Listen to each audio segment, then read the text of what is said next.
Imagine this: a mother of four, full of life, love, and determination, walks up to a neighbor's door on a quiet Florida street. Her children are waiting just a few steps behind her, their little hearts pounding with confusion and fear. She raises her hand to knock, and in the very next moment, everything changes forever. This is the heartbreaking and infuriating story of Ajike AJ Owens, a woman whose life was cut short in an instant, and whose children were left to witness a nightmare no child should ever endure. But to truly understand what happened that night, we need to rewind. Who AJ was, Ajike Owens wasn't just another name on the news. To those who knew her, she was simply AJ. Born and raised in Florida, AJ was a woman of radiant energy. She was in her mid-30s, a proud single mother, and someone whose life revolved around her four children. Her friends and family describe her as the kind of person who lit up every room she entered. She had a smile that could calm any storm, and she had this fire in her spirit, a determination to push forward no matter what challenges came her way. Life hadn't been easy for AJ. Raising four kids alone is no small task. But for AJ, her children weren't a burden, they were her reason for waking up each morning. She was the mom who would sit in the front row at every school play, clap the loudest at every soccer game, and stay up late just to help with homework. Her mother, Pamela, recalls how AJ used to call her nearly every day, sometimes just to say, "Mom, I love you. Thank you for everything." That's who she was. Deeply grateful, deeply loving, and deeply protective. And if there was one thing AJ was known for in her neighborhood, it was how fiercely she looked after her children. That love would ultimately put her in harm's way.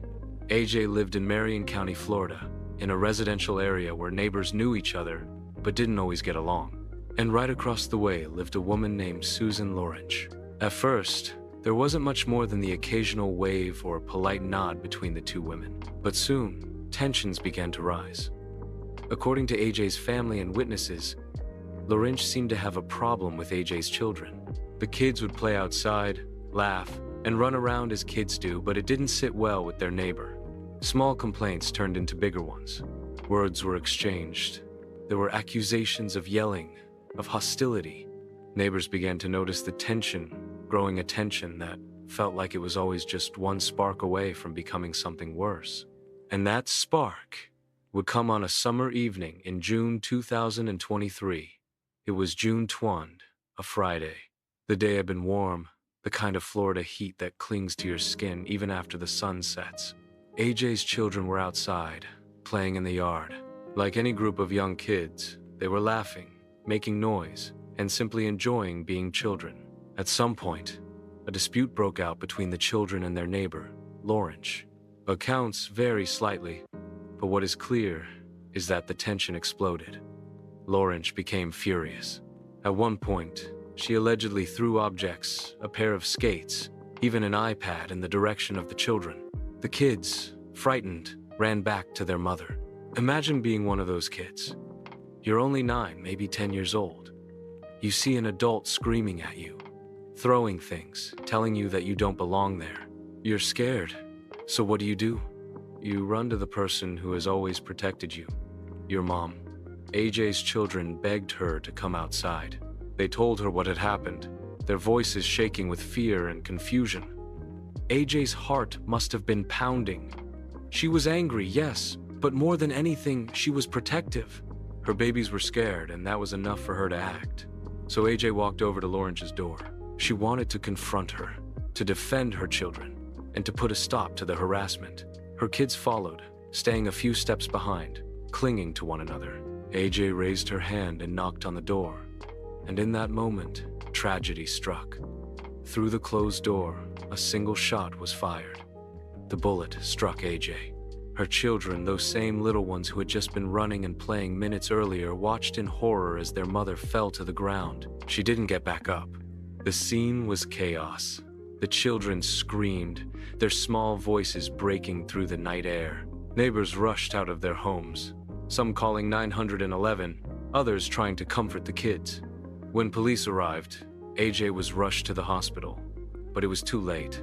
The mother of 4, the woman who lived for her children, The woman who had only wanted to protect them was gone. Her children were left standing in the street, in shock, their world shattered. Imagine being that young and watching the person you love most, the person who was your everything, taken from you in an instant. For AJ's mother, Pamela, the news was almost too much to bear. She later described it as feeling like the ground beneath her had been ripped away. She had lost her daughter, and now she had 4 grandchildren who were motherless. The grief was unbearable, the anger indescribable. Word of AJ's death spread quickly, first through the neighborhood, then through the state, and soon across the entire country. The story struck a deep chord. A mother of 4, shot through a closed door, in front of her children.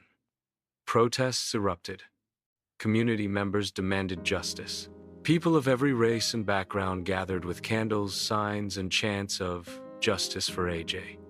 Civil rights leaders stepped in. The story began making national headlines. And once again, America found itself grappling with the same painful questions it had asked too many times before. How could this happen? Why did it happen? And what would be done about it? Initially, when police arrived at the scene, there was confusion. Florida has a stand your ground law, which allows someone to use deadly force if they believe they are in imminent danger. But AJ's family and supporters were outraged at the thought that her death might be brushed aside under that law. AJ had been unarmed. She had simply knocked on a door, and she was shot through that door without warning. For days, the tension grew.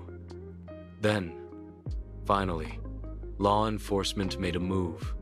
Susan Lawrence was arrested and charged with manslaughter, with a firearm, culpable negligence, and assault. It wasn't murder, but it was something. For AJ's family, it was just a step toward accountability. But no charge, no conviction, no sentence would ever bring AJ back. More than anything, what haunted people the most about this story was the children.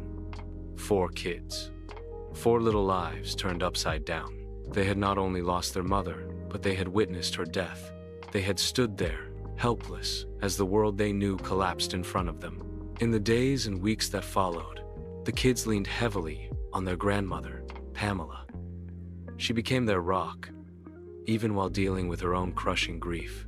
Pamela said something that has stayed with many.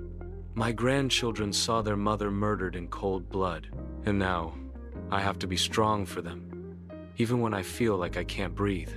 It's a pain no grandmother should carry. It's a weight no child should bear." In the months since AJ's death, her story has continued to echo across the nation. Advocates have called for changes to laws. Activists have used her name as a rallying cry.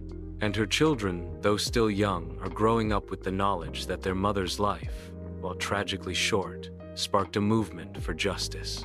AJ's family has established funds to support the children, to help them heal, to make sure they can continue their education. And communities across the country continue to say her name, Ajike Owens, because she was more than a victim. She was a mother, a daughter, a friend, and a light. This story is one of heartbreak, but also of resilience. It forces us to look at the deep cracks in our society and to ask ourselves, how many more lives must be lost before real change comes? AJ's children will grow up without their mother, but they will always know that she gave her life protecting them. If you felt AJ's story tonight, if it touched you, I ask you to keep her memory alive. Say her name, share her story, and most importantly, don't let her be forgotten. This is Mr. Truth, and I bring you the stories that need to be heard. If you believe these stories matter, if you believe voices like AJ's deserve to live on, please take a second to subscribe. It means the world, and it helps us keep telling the stories that others try to silence. The big question is, if AJ was white, would she have been shut for just a minor approach? This is pure racism. Thank you for listening. And as always, stay safe, take care of each other, and never forget Ajike AJ Owens.